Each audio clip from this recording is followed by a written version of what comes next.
네, 안녕하세요. 제목이 굉장히 길죠. 코로나19로 인해 변화된 우리 시대의 데이터 트렌드를 발표하게 된 하용호입니다. 강의를 시작해 보도록 할게요. 네, 저는 하용호고요. 네, 저 사진 찍었을 때보다 더 쪘어요. 역시 코로나고 집에 있다 보니까 느는 건 네, 배달 용기고 네, 살이고 이런 것 같아요. 네, 저는 하용호고 용이랑 호랑이를 생각하시면 좀 더 기억하기 쉽습니다. 저는 데이터 사이언티스트로 일을 하고 있어요. 데이터 사이언스, 뭐 아직도 저희 부모님이 정확히 제가 뭘 하는지 잘 모르는 직업이죠. 어쨌거나 정리를 해보자면 네, 데이터에서 패턴을 찾아내서 비즈니스 기회로 만드는 사람. 뭐 이렇게 길게 써도 약간 어렵긴 하죠, 그죠? 데이터를 잘 다뤄야 되다 보니까 프로그래머로서 이제 활동해야 됐기도 했고, 패턴을 잘 찾아내야 되다 보니까 통계학자이자 인공지능 연구자로서 일을 하기도 했습니다. 그리고 이렇게 만들어낸 새롭게 찾아낸 패턴을 실제로 이제 이익으로 만들어내야 되기 때문에 많은 사람들을 설득을 하고 실제적인 길을 찾는 컨설턴트로서도 일을 했었어야 됐고요. 한 명의 사람이 이런 세 가지 일을 하니까 얼마나 멋있어 보여요. 실제로 하버드 비즈니스 리뷰에서 2012년에 나왔던 기사에 보면 21세기 가장 섹시한 직업이 데이터 사이언티스트래요. 근데 뭐 딱 봐도 그렇게 섹시하진 않잖아요. 네.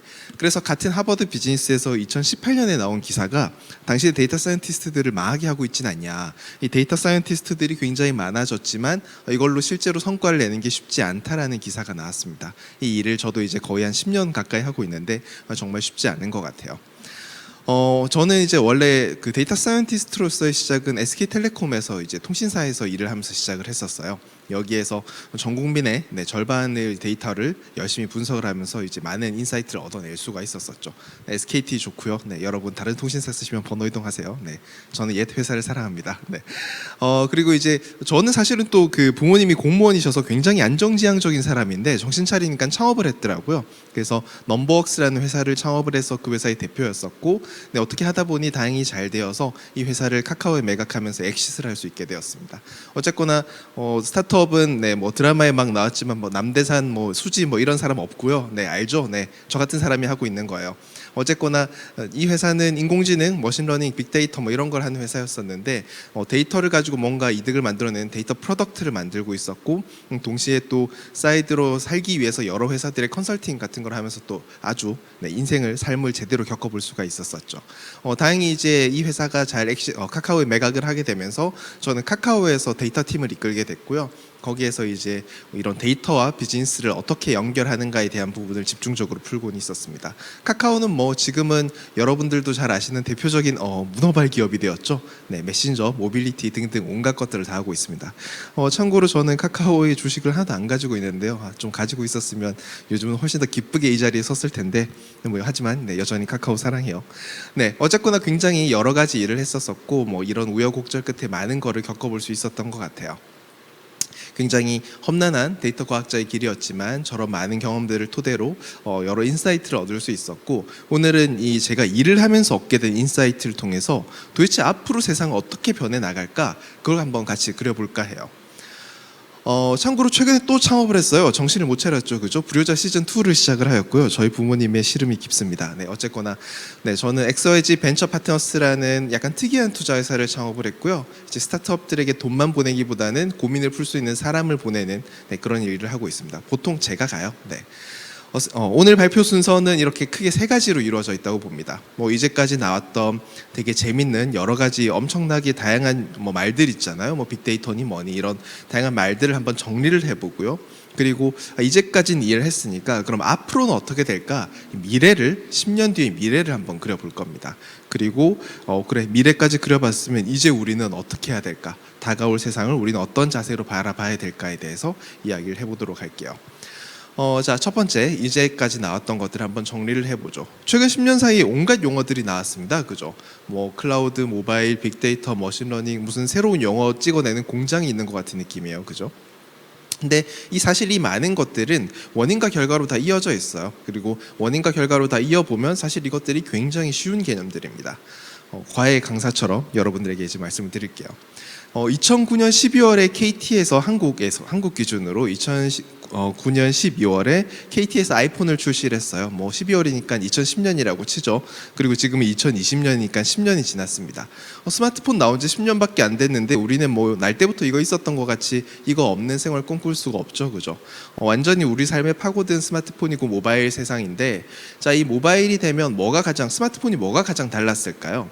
예전에 휴대폰을 샀을 때의 그때 그대로 평생 썼어야 됐죠. 하지만 지금은 앱을 깔고 앱에 따라서 우리 휴대폰의 기능이 끊임없이 확장이 돼 나갑니다. 가장 큰 특징은 앱이라고 할 수 있겠네요, 그죠? 근데 앱을 만들려면 서버가 필요하잖아요. 근데 이 스마트폰에 깔리는 앱은 옛날에 이런 소프트웨어 오피스 같은 것들이랑 좀 달랐어요, 그죠? 왜냐하면 사용자가 스마트폰의 앱은 유행이 굉장히 빠르기도 하고, 유행을 타면 막 하루 만에 사용자가 막 몇십만 명씩 늘기도 하고 폭발적으로 증가를 할 수 있는 거죠. 그럼 옛날 방식대로 막 서버를 막 이렇게 발주서를 내서 발주받고 반년 만에 받고 이런 방식으로는 도저히 이 앱을 개발해낼 수가 없습니다. 그래서 이러한 서버를 돈을 주고 빌려주는 서비스가 등장하게 되죠. 바로 클라우드예요. 그죠?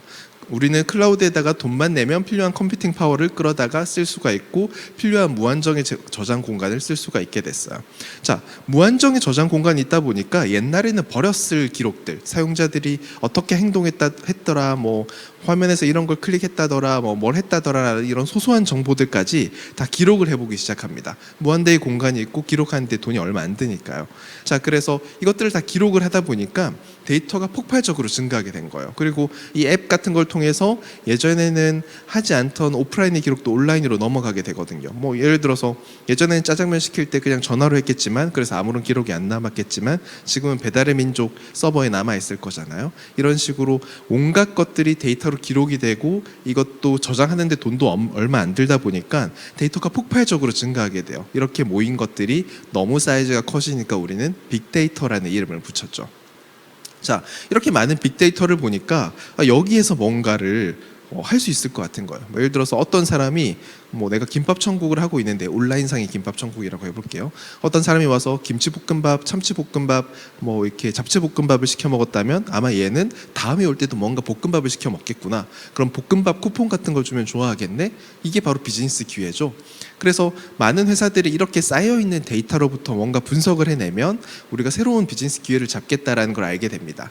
그래서 이것을 잘 활용하기 위해서 데이터 분석, 데이터 사이언스 이런 그 새로운 일들이 생겨나기 시작한 거죠. 다행히 저도 직업을 얻을 수 있게 되었죠, 그죠? 네, 자, 데이터 분석을 열심히 하는데 데이터가 증가하는 속도가 더 빠른 거예요. 사람이 늘어나는 속도는 한계가 있죠, 그죠? 그래서 데이터가 너무 폭발적으로 증가하니까 도저히 사람으로는 안 되겠다. 어떻게 해야 되겠다? 우리가 육신의 노동을 기계가 대신하게 했던 게 산업혁명이었잖아요, 그죠? 정신 노동을 기계가 대신하게 해보자. 정신 노동의 아웃소싱을 시켜보자고 해서 머신러닝이 나왔어요. 그래서 머신러닝이 사람 대신 데이터를 보고 패턴을 찾아내고 추론을 하는 이런 상황이 된 건 거죠. 참고로 머신러닝이 제대로 정말 우리가 인정할 만큼의 좋은 성능이 나오기 위해선 세 가지가 필요해요. 훌륭한 알고리즘, 엄청나게 많은 서버, 그리고 엄청나게 많은 데이터가 필요하거든요. 사실 훌륭한 알고리즘은 옛날부터 있어 왔지만 충분히 많은 서버와 충분히 많은 데이터는 이제까지 없었는데, 클라우드 때문에 충분히 많은 서버가 있게 됐고, 빅데이터 때문에 충분히 많은 데이터가 있게 됐어요. 그래서 머신러닝이 성능이 좋아지기 위한 3대 요소가 갖춰지면서 굉장히 쓸만하게 된 건 거죠. 자, 이렇게 만들어진 머신러닝은 우리에게 새로운 서비스로 다시 다가옵니다. 여러분들이 유튜브 갔었을 때 귀신같이 내가 보고 싶은 것들을 골라주는 이유가 이런 머신러닝의 동작에서인 건 거죠. 이러한 새로운 기능과 새로운 서비스는 점점 더 사람들의 모바일 생활을 더 이끌게 되고, 이것이 뱅글뱅글 돌게 되면서 순환 구조를 이루며 훨씬 더 크게 확장되어 나가는 게 사실은 바로 4차 혁명이에요. 되게 굉장히 어려운 것처럼 사람들이 이야기를 하지만 사실 이 슬라이드 한 장으로 다 설명되는 게 4차 혁명입니다. 이 순환을 잘 따라잡기 위한 기업이나 이런 조직의 변화가 디지털 트랜스포메이션이기도 하고요. 네, 수없이 많은 이야기들이 있었지만 사실은 이 한 장으로 깔끔히 정리되는 게 이제까지 나왔던 것들이라는 거. 아주 쉽죠, 그죠? 이것들의 핵심은 데이터가 흐르는 길에 이 변화가 일어나고 있는 것이었던 거죠. 자, 이제까지 나왔던 것들에 대해서는 한 장으로 아주 깔끔하게 정리를 해봤어요. 자, 그렇다면 이제 앞으로는 어떻게 세상이 변해 나갈까를 같이 한번 예측을 해 나가볼 거예요. 작년에 사놓고 가장 후회하는 책입니다. 2020 경제 대전망. 네, 경제 대전망이 아니라 경제 대폭망이 왔죠, 그죠? 네, 되게 슬픈 세상이에요, 그죠? 네, 코로나 때문에 우리는 아무것도 할 수 없고, 네, 저도 되게 오늘 오랜만에 외출했어요. 이 강의를 찍으려고. 사실 매일 추리닝만 입고 있다가 이런 평상복을 입으니까 네, 색다른 기분이에요. 제가 찍 않은 이렇게 청바지 입고 있는데 양복 입은 기분이랄까요? 어쨌거나 다시는 예전과 같이 살 수 없는 시대로 갑자기 다들 접어들게 되었어요. 정말 쉽지 않죠. 지금 시대를 일컫는 한 가지 단어가 있다면 뉴노멀이죠. 비정상적인 것들로 보이는 것들이 이제는, 예전에는 비정상적인 것들이 이제는 새로운 표준이 된, 이제는 정상으로 보이는 것들을 우리는 뉴노멀이라고 합니다. 우리가 뉴노멀에 접어들었다는 걸 여실히 느낄 수 있는 사진 몇 개를 보여드릴 거예요. 자, 이 사진 보면 예전 같으면 무슨 이 신기한 일이야 라고 했겠지만 지금은 아무런 설명 없이도 보자마자 아실 수 있을 거예요. 아, 이거 코로나 때문에 격리돼서 밥 먹는 거구나. 이 사진도 이제 우리 영화는 영화관에서 보는 건 꿈도 못 꾸고 차 안에서 이렇게 볼 수 있는 거구나. 이 사진도 그냥 옛날에 봤으면 무슨 외국에서 신기한 행사 하나 했겠지만 지금은 보면 사회적 거리두기 때문에 떨어져서 앉는 거구나라는 거 말하지 않아도 알 수 있죠. 이 비닐 사이에 두고 껴안고 있는 엄마와 딸의 모습에서도, 엄마 딸 맞겠죠? 네, 왜 이렇게 됐는지를 우리는 말하지 않아도 알 수 있어요. 특이한 것이 아니라 이미 노말이 되었기 때문에 말하지 않아도 알 수 있는 이 뉴노멀 시대에 접어들게 되었습니다. 자, 이런 뉴노멀 시대가 뭔가 하여간 우리 이제까지와는 똑같이 살고 있지 않잖아요. 앞으로 똑같이 살아갈 수도 없을 것 같고. 그렇다면 이러한 세상에서 세상은 어떻게 바뀌어 나갈까? 앞으로 10년 동안 우리 삶은, 인생은, 산업은 어떻게 바뀌어 나갈까를 한번 같이 상상을 해보도록 하죠.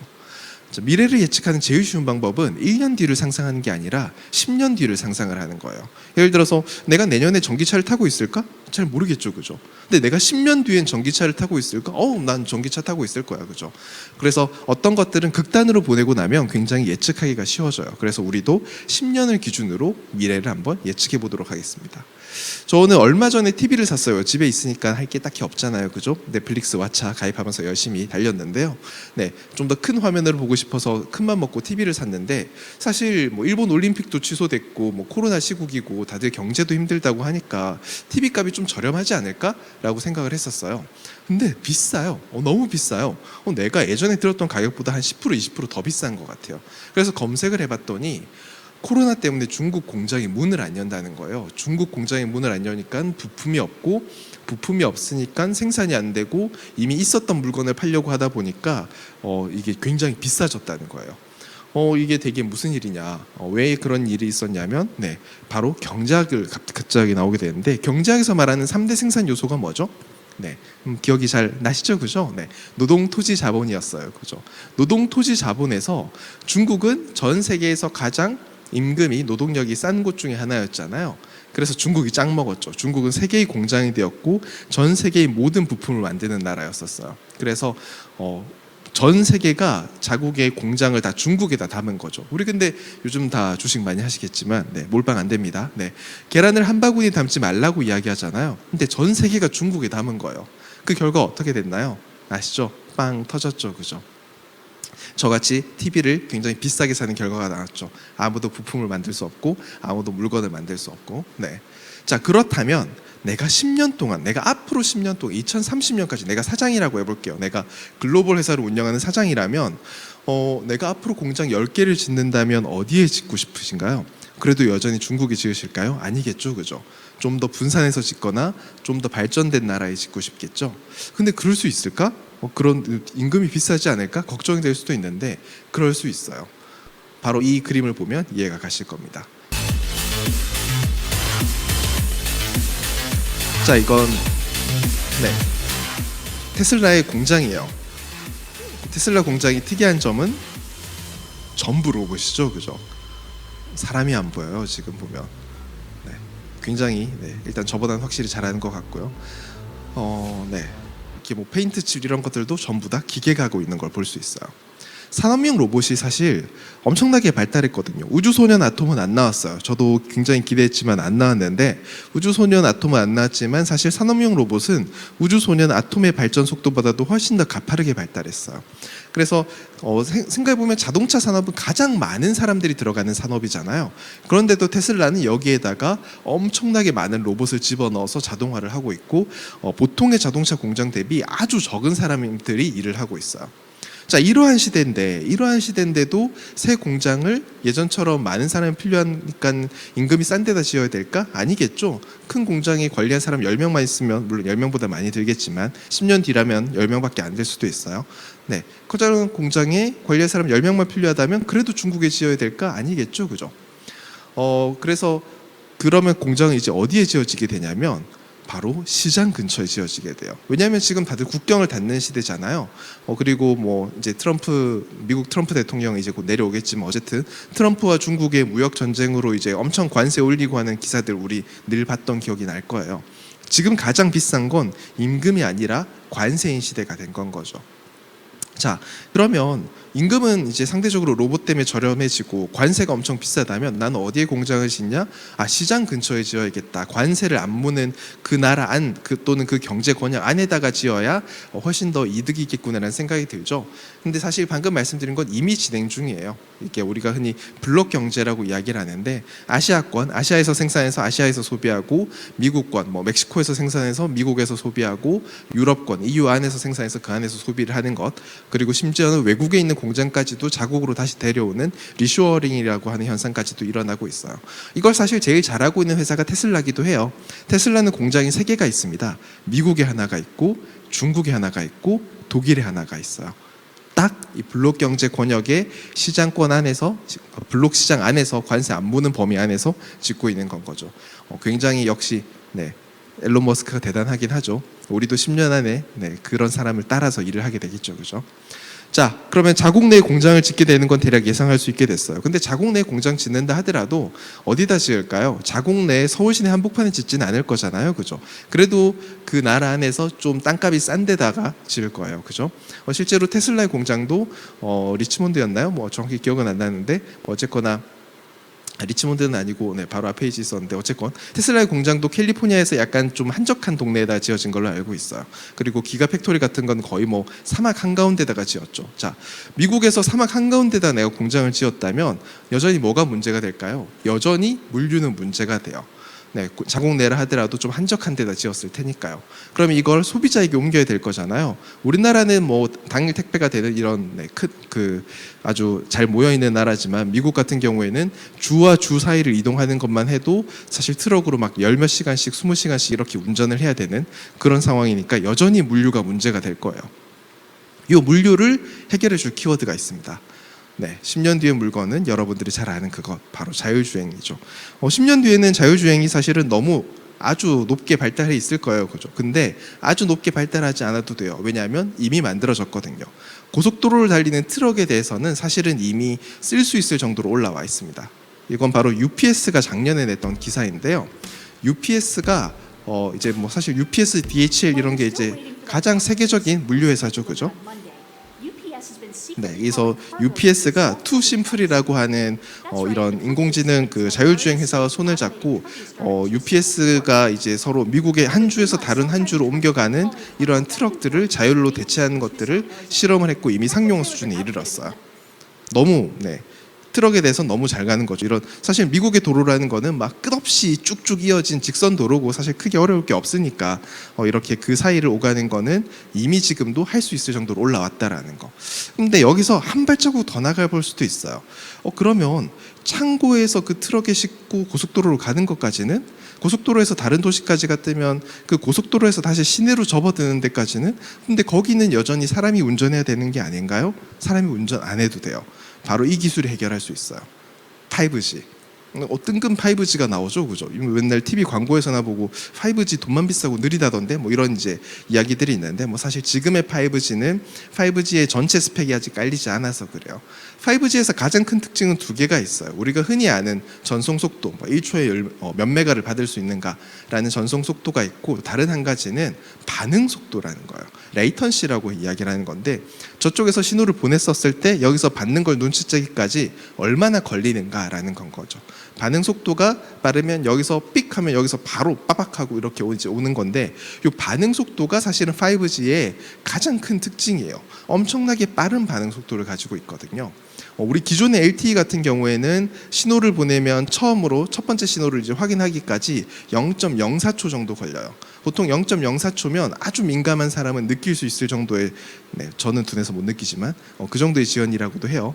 자, 그런데 5G 같은 경우는 0.004초. 그게 딱 들어도, 그리고 빠를 때는 0.001초의 지연 속도를 가진대요. 0.001초라는 건 그냥 빛의 속도랑 같은 느낌이겠죠. 사람에겐 빛보다 느리겠지만, 그렇다면 엄청나게 빠른 속도가 의미한 바를 우리는 생각할 수 있을 거예요. 자, 지금 우리 본체랑 모니터 보통 뭘로 연결하세요? 선으로 연결하시죠. 유선으로 연결하셨을 거예요. 이 유선으로 연결했던 걸 이제는 어떻게 하면 된다? 무선으로 연결해도 똑같이 빠르니까 바로바로 볼 수 있으니까 무선으로 해도 되고, 무선으로 연결해도 된다라는 건 이것들은 서로 떨어져 있어도 된다라는 뜻이기도 해요. 자, 무선이 되어도 되고 멀리 있어도 된다면 저기 자리에 트럭을 갖다 두면 되는 거죠. 트럭의 핸들을 우리는 5G로 연결해서 사무실에서 다 잡고 있으면 되는 거예요. 그러면 알바 한 명이 사실 트럭 10대 20대를 운전을 할 수 있고, 그 알바가 이런 복잡한 길의 운전을 대신할 수도 있게 되는 건 거죠. 자, 이걸 통해서 뭐가 이루어지냐? 물류에 대한 혁신이 이루어지는 거죠. 우리가 전기세를 내고 전기를 쓰고 이 전기가 어디에서 만들어지는지는 아무 신경 쓰지 않아도 그냥 다 알아서 되듯이, 물류 역시 그냥 돈만 내고 여기서 저기로 포인팅만 하면 그 물건이 가는 새로운 차원의 물류, 로지스틱 애저 서비스가 이루어지게 될 거고, 사실은 이 혁신을 위해서 굉장히 많은 회사들이 이미 지금도 달려들고 있어요. 10년 뒤에는 당연히 이루어져 있겠죠, 그죠? 자, 그러면 두 가지를 말씀드렸어요. 로봇이 물건을 생산을 해요, 그죠? 그리고 자동화된 물류가 이루어져 있어요. 그러면 뭐가 되냐면 재고가 필요가 없어져요. 재고가 필요했던 건 한 번에 많이 쌓고 옮기는 것도 비싸니까 많이 쌓아서 한 번에 많이 옮기고 이러려다 보니까 필요했는데, 물류 비용이 제로에 수렴하게 되고 내가 프로그램만 넣으면 필요한 물건이 짝짝짝 만들어지면, 심지어 3D 프린터까지 있으니까, 그럼 어떻게 되냐면 더 이상 재고가 필요 없게 되는 거죠. 필요할 때 찍어내서 자동으로 옮겨가게 하면 되는 건 거죠. 그러면 주문이 들어오면 바로 배송 생산할 수 있고, 그럼 뭘 할 수 있다? 개인화된 주문을 할 수 있게 돼요. 재고가 필요 없고 그냥 가만히 있다가 주문이 들어온 순간 저 사람의 취향에 맞춰서 물건들을 생산을 해서 딜리버리를 하면 되는 건 거죠. 근데 정말로 저 정도로 개인화된 주문이 늘까? 우리 지금 10년 뒤를 보고 있잖아요. 이 강의를 듣고 있는 여러분은 세대가 아닐 수도 있어요. 바로 제너레이션 Z 때문인데요. 우리는 사실 많이 봐줘야 할 밀레니얼 세대잖아요, 그죠? 23세에서 38세 정도 사이. 근데 이제 우리 세대까지만도 예전에 비해서는 어떤 이런 브랜드보다는 경험을 더 중시하게 됐지만, 지금 22세 이하의 이런 Z세대들 같은 경우에는 훨씬 더 극단적인 성향을 가지고 있어요. 훨씬 더 독특함을 추구하고 훨씬 더 나에게 맞추어져 있는 걸 추구하는 거죠. 자, 이런 친구들은 이 소비의 주체가 바뀌니까 당연히 그 소비의 주체를 만족시키기 위한 방법도 바뀔 거고, 그 중에 큰 핵심이 바로 커스터마이제이션, 개인 맞춤이 되는 건 거죠. 근데 이제 개인 맞춤은 과연 축복일까? 개인 맞춤은 되게 좋은 건가? 사실 자유도 자체는 축복이 맞지만 이걸 만족시키는 거는 쉽지가 않아요. 사람은 되게 또 귀찮은 걸 싫어하는 존재거든요. 1000개의 선택지를 우리 김밥 천국 가면 느끼는 거죠. 막 메뉴가 한 100개쯤 있을 때 되게 그죠, 동공지진 열리죠, 그죠? 1000개의 선택지를 손님에게 들이미는 건 아니에요, 그죠? 근데 김밥 천국이 우리가 1000개의 메뉴를 가지고 있지만, 내가 널 보니까, 이제까지 네가 먹었던 걸 보니까 너는 오늘 제육볶음이 땡겨. 이제 이런 식으로 이제 제육볶음과 삼각김 이렇게 참치김밥과 이제 이런 것들을 저에게 제시를 하면 저는 훨씬 더 편하게 뭔가 골라서 먹을 수 있겠죠, 그죠? 그래서 이런 개인에게 맞춤화된 오퍼링이 이 서비스를 공급하는 측에서, 커스터마이즈를 해주는 측에서 이루어져야 돼요. 근데 사실 이거 되게 어려운 말로 설명된 것 같지만 이미 여러분들 체험하고 있어요. 유튜브. 여러분들 유튜브 가면 몇 개 보다 보면 귀신같이 내가 보고 싶은 걸 잘 골라줘요, 그죠? 유튜브의 수십억 개의 영상들 중에서 내가 보고 싶은 그 몇 개를 이 한 화면 안에 들어오는 여기 세트 안에 골라주다니 너무 신기하잖아요, 그죠? 그래서 이제 이런 댓글도 있죠. 알 수 없는 유튜브의 알고리즘이 나를 여기로 인도했다. 유튜브가 이거 봤지? 그리고 이거 봐. 이렇게 유튜브가 지시하는 것 같은 그런 짤들도 많이 나오고 있죠. 이걸 할 수 있는 이유는 구글이 나보다도 나를 더 잘 알고 있기 때문이에요. 여러분들도 확인할 수 있어요. 여러분 지메일 같은 데 가보면 오른쪽 상단에 자기 얼굴을 딱 클릭을 하면 이제 그 자기 계정을 설정을 할 수 있어요. 그 계정에서 조금 아래로 내려가 보면 이런 그 개인정보 보호 및 설정이라는 부분이 있거든요. 그래서 그거를 클릭을 하고 나면 저기 또 왼쪽 아래 내려가 보면 광고 개인 최적화라는 부분이 있어요. 이 구글이 숨겨놨긴 했지만 자기네들이 우리가 구글이 우리 개인을 어디까지 파악했는가를 쫙 이렇게 다 기록을 해두고 있는데 여기 가보면 정말 놀라워요. 뭐 내가 개랑 고양이 중에 개를 더 좋아하는지, 뭐 어디 사는지, 자동차는 뭘 타는지, 뭐 가족 관계는 어떤지, 뭐 이제 연인은 있는지 이런 것들을 구글이 쫙 파악을 하고 있어요. 뭐 이거 지금 요거 같은 경우는 제 페이지인데 뭐 이거 스크롤이 끝도 없어요. 쭉쭉쭉 내려가요. 가보면 여러분들 다들 깜짝 놀라실 거예요. 이렇게 나를 잘 아니까 유튜브가 그렇게 나한테 딱 맞는 영상을 추천할 수 있었던 건 거죠. 그래서 이런 데이터를 가진 플랫폼 기업, 유튜브, 페이스북 이런 애들이 얼마나 높은 가치를 가지는지 여러분들 다들 잘 아시죠? 그죠? 주가 엄청나죠? 그죠? 자, 그러면 근데 우리가 유튜브나 페이스북이 아닌데 그러면 다른 회사는 맞춤 제안을 어떻게 할까? 고객의 정보를 알아야 되잖아요. 근데 우리는 고객 정보 모르는데 돈을 내고 그 정보를 이용할 수 있게 하면 돼요. 내 정보를 어딘가 믿을 수 있는 공간에다 올려두고 다른 회사들은 새로 생긴 회사들이라도 돈 내고 내 정보를 가져갈 수 있게 하면 돼요. 나의 소중한 정보를 올리려면 모두가 접근할 수 있으면서 동시에 누구의 것도 아닌 믿을 수 있는 그런 공간이 필요하게 되는 건 거죠. 근데 이거 되게 모순적이죠. 누구의 것도 아니면서 하지만 믿을 수 있는 아무나 접근할 수 있는 공간? 그런 게 가능한가? 근데 그게 있어요. 실제로 있어요. 바로 블록체인입니다. 우리 블록체인 하면 사실은 뭐 비트코인 가자 이거밖에 기억 안 나실 텐데 실제로 이런 블록체인 기술은 이걸 위해서 만들어진 기술은 아니에요. 블록체인 기술을 아주 심플하게 이야기를 하면 모두가 복사본을 충분히 가지고 나야 다음 스테이지로 넘어가게 만든 기술이에요. 모두가 복사본을 충분히 가지고 나야 다음으로 넘어갈 수 있기 때문에 뒤에 나중에 나타난 누군가가 나쁜 짓을 하려고 해도 세상에 뿌려진 복사본을 다 바꿀 수 없잖아요.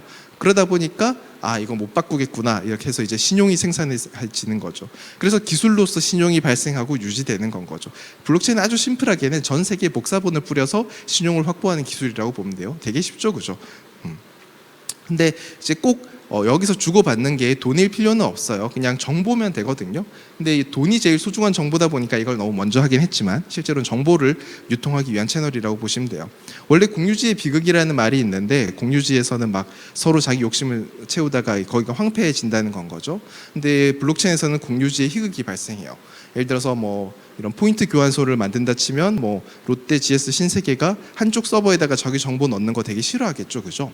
그렇지만 블록체인에서는 누구의 것도 아니라고 그럼 공공의 공간에다가 올려놓고 만들자 이러면 실제로 이제 이런 걸 해볼 수가 있는 거죠. 실제로 그 전 세계에서 가장 큰 물류 기업인 머스크가 이런 통관에 필요한 수없이 많은 다른 표준을 블록체인을 통해서 이렇게 큰 다툼 없이 통일했었던 케이스가 있어요. 그래서 이제 블록체인과 이제 블록체인 위에서 돌아가는 스마트 컨트랙트라는 기술이 결합이 되면 스마트 컨트랙트라는 거는 이제 블록체인은 정보를 올리는 건데 우리 프로그램도 사실은 정보잖아요. 그래서 내 개인 정보와 내 개인 정보를 접근할 때 돌아갈 프로그램도 같이 올려두는 거예요. 그러면 어떤 기업들이 내 정보를 가져갈 때 그 프로그램에 따라서 자동으로 나에게 돈이 입금이 되는 건 거죠. 그래서 이렇게 되면 훨씬 더 사람들이 이제 많은 회사들이 잘 정보를 활용할 수가 있겠죠, 그죠? 지금은 구글이나 페이스북이 독점하고 있는 이 개인 정보는 그래서 점차 다시 개인에게 귀속이 될 거고 개인은 이 정보를 블록체인 위에서 믿을 수 있는 네트워크에 올려서 이 내 개인 정보가 지금은 구글이나 페이스북의 이익이 되지만 나의 이익으로 바뀌는 시대가 올 거예요. 이거 당장은 미래 이야기 같지만 앞 세션에도 나왔지만 전 세계가 사실 이 방향으로 가고 있어요. 마이데이터 사업 같은 경우도 금융 데이터의 주권이 은행 카드사가 아니라 나에게 오게 하는 과정이었잖아요. 이것은 되게 큰 흐름이라 뭐 이렇게 이미 일어나고 있는 일이죠. 참고로 저 정보들이 더 같이 쓰려면 어떻게 해야 된다? 내 오프라인 활동까지 전부 온라인으로 데이터로 기록이 돼야 될 거잖아요. 근데 사람들이 그렇게까지 할까? 내 개인의 사소한 정보까지 전부 다 온라인에 올릴까? 근데 그것이 일어났죠. 또다시 등장한 코로나. 무서워서 밖에 못 나가죠. 밥도 온라인, 친구도 온라인, 수업도 온라인, 이 강의조차도 이 세미나조차도 다 온라인으로 다들 접하고 계시죠. 자, 이러한 시대가 돼서 이전엔 안 하던 것들까지 안 하던 사람들까지 모두 다 강제로 온라인으로 올라가는 시대가 갑자기 왔어요. 모든 활동이 온라인으로 기록되고 데이터가 되는 시대로 접어들고 있는 거죠. 그것이 만들어낼 사회 변화는 뭘까요? 이렇게까지 되면 세상이 변해 나갈 거잖아요. 여러 가지 해체들이 일어나요. 첫 번째는 직업 해체죠. 자, 여러분들 집에서 추리닝 입고 회사 일을 하잖아요. 회사 일을 받아서 하고 있어요. 회사 일을 받아서 일부를 받아서 수행을 하는 건데, 근데 나는 물리적으로 한 회사에 있는 게 아니잖아요. 그럼 난 여전히 A 회사만을 위해서 일을 할 필요가 있을까? B 회사 일을 받아서 해도 되지 않을까? 자기 전문을 살릴 수 있는 일을 여러 회사로부터 받아서 수행하는 형식의 일이 굉장히 늘어나게 될 거예요. 부가적으로 교육의 해체도 같이 일어나게 되죠. 이제는 학교가 한 군데 갔으니, 옛날에는 뭐 무슨 초등학교 한 군데 갔으니까 그 초등학교에 있는 선생님들 밖에 만날 수 없었고 그분들로부터 밖에 배울 수 없었죠. 하지만 어차피 모니터를 통해서 만난다면 꼭 한 학교에 소속된 선생님들을 만날 필요가 있나요? 아니죠. 전 세계에 소속된 선생님들을 만나도 되죠. 개별 잘 가르치는 선생님을 소싱해서 리모트로 만나도 되는 거죠. 자, 직업의 해체가 일어나고 교육의 해체가 일어나면 뭐가 일어날까요? 교육이 리모트로, 직업이 리모트로 된다면 사실은 교육과 직장은 사람들이 모여 사는 가장 첫 번째 이유이기도 했었어요. 근데 더 이상 모여 살 필요가 있을까? 부동산 시장의 변혁이 일어나죠. 그래서 사람들은 더 이상 한 군데 집중해서 사는 도시화 현상이 아니라 역도시화 현상이 조금씩 일어나게 될 거예요. 실제로 올 1년 동안 가장 집값이 가열차게 떨어진 곳이 실리콘밸리의 중심가입니다. 전 세계에서 가장 월세가 비싼 동네가 월세가 10몇 % 이상 떨어졌어요. 그리고 수없이 많은 회사가 본사를 이렇게 미국 전역으로 실리콘밸리를 벗어난 쪽으로 이전을 하고 있는 현상도 일어나고 있기도 하고요. 자, 이러한 해체된 환경에는 뭐가 필요할까요? 직장이 잘 구성되기 위해서는 일을 잘게 나누고 리모트로 있는 사람들에게 잘 분배하고 취합하는 일, 교육 역시도 교육 과정을 잘게 나누고 이 많은 컨텐츠들을 또 개인에게 큐레이션 해주는 일이 필요하게 될 거예요, 그죠? 자, 근데 이 모든 니즈에 대한 모든 공급, 이걸 커스터마이징 해주는 새로운 직업, 새로운 산업이 발생하게 될 거예요. 이런 결합과 분해와 결합을 다시 만들어주는. 저 매칭 사람이 할 수 있을까요? 못하겠죠, 그죠? 수천 수억에 대한 매칭이니까 역시 인공지능이 담당하게 될 거예요. 10년 뒤에는 유튜브 알고리즘 따라서 우리가 영상을 보듯이 여러분들은 인공지능이 제안한 일과 교육을 하게 될 거예요. 약간 무서운 느낌이 들기도 하죠. 이게 빅브라더인가? 근데 사실 얼핏 생각하면 무섭지만 사실은 지금도 정부가, 회사가, 학교가 정해주고 있어요. 심지어 학교가 우리나라의 모든 학생들은 다 이 교육과정 따라라면서 이제 어떻게 보면 딱 한 개만 골라서 강제적으로 정해주고 있는 건 거죠. 오히려 최적화의 주체가 개인에게 돌아오는 과정이라고 봐도 되지 않을까라는 생각을 해봐요. 이 모든 것 지금 당장은 아니지만 우리는 저 방향으로 다가가고 있다는 것. 마지막입니다. 우리는 사실은 이미 꽤 미래에 와 있어요. 이거 1965년에 나왔던 미래를 그린 만화예요. 미래에는 이렇게 우주로 소풍 가고 이런 일 하지 않을까? 했는데 사실은 이 그림을 잘 보니까 이미 많이 이루어져 있어요. 이렇게 왔다 갔다 하는 우주선 스페이스X가 만들고 있고, 태양열을 이용한 집 이미 만들어졌고, 전파 신문, 인터넷 포털이 이미 잘하고 있죠, 그죠? 로봇 청소기, 모양은 저거랑 좀 다르지만 저희 집에 샤오미 청소기가 지금도 일을 하고 있을 거예요. 영상 통화 역시 스마트폰으로 다 만들어졌죠. 우리가 미래의 일이라고 생각했던 것들이 사실은 우리 늘 똑같이 살고 있는 것 같은데라고 생각하지만 이미 미래에 와 있는 거죠. 지난 시기의 키워드에 대해서 앞서 말씀드렸어요. 클라우드, 빅데이터, 모바일 많은 것들에 대해서 말씀드렸고, 그리고 새로운 시기의 키워드들에 대해서도 말씀드렸어요. 자율주행, 인공지능, 언택트, 5G 이것들이 우리 삶을 어떻게 바꿔 나갈지도 말씀드렸죠. 이것들도 역시 되게 그려지죠. 어떻게 바꿀지. 근데 이 거대한 변화 사이에 핵심이 있죠. 이 거대한 변화의 핵심 바로 하나. 저 모든 과정에서 주고받는 단 한 가지, 데이터죠. 개별 활동이 데이터로 기록되고 그것을 기반으로 데이터를 공급받고 일을 하면서 새로운 데이터를 만들고 그리고 보상으로 데이터를 받아요. 우리는 이러한 시대에 살고 더욱더 이러한 시대로 바뀌어 나가게 될 거예요. 제가 6년 전에 세바시에 나갔던 적이 있어요. 짤을 보니까 젊네요. 저 때는. 근데 2014년에 제가 세바시에서 드렸던 말은 일을 해 나가기 위해서 데이터 리터러시가 필요하다. 데이터를 읽어내는 능력이 필요하다라고 말씀드렸어요. 근데 2020년 제가 드리고 싶은 말씀은 살아나가기 위해서 데이터 리터러시가 필요하다. 살아나가기 위해서 데이터를 읽어내고 그 행관과 앞으로 나아갈 모습을 그려낼 수 있어야 된다는 말씀을 드리고 싶습니다. 두려워하지 말고 접근하시고 변화의 흐름에 관심을 가지시고 거기 숨은 기회를 찾아보세요. 그게 여러분들을 이 시대에 더욱더 자유롭게 할 겁니다. 수고하셨습니다.